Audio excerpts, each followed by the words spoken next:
This faded floor is going to be removed and replaced with a new floor. Here's how. First, assess what's underneath your tiled floor.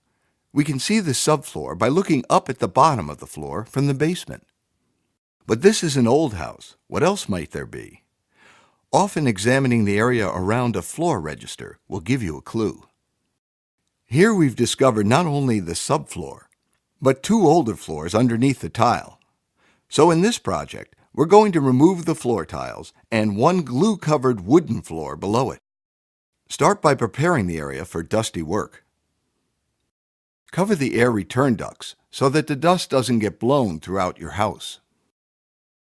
Remove closet bifold doors and cover the doorways with plastic sheeting. Place an exhaust fan in at least one exterior window to suck the dust out.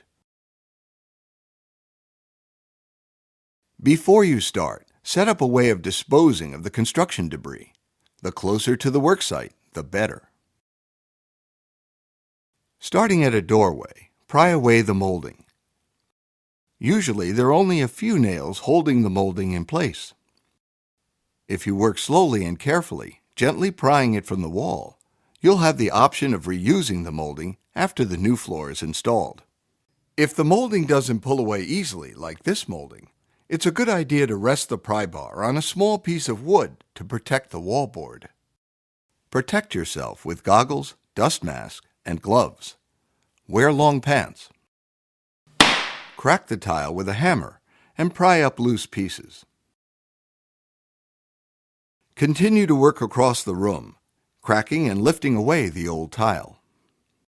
This is where a window with a debris container below makes all the difference.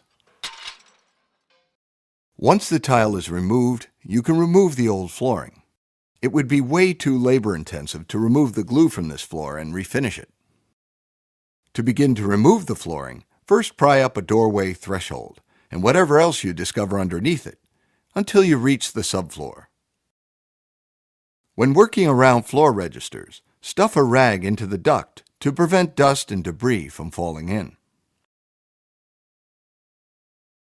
Using a circular saw with a blade set to the depth of the floorboards, cut across 4 rows of floorboards. Be prepared for the fact that you may hit a nail in the process of cutting the boards free.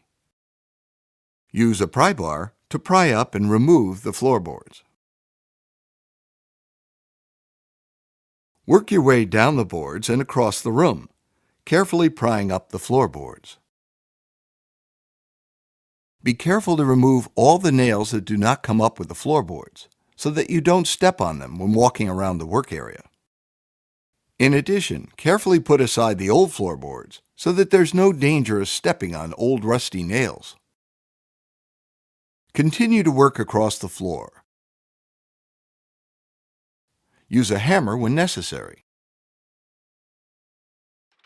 Clean up as you go, disposing of all the old floorboards and nails. Underneath, you'll find a paper barrier, which you should remove with the old flooring.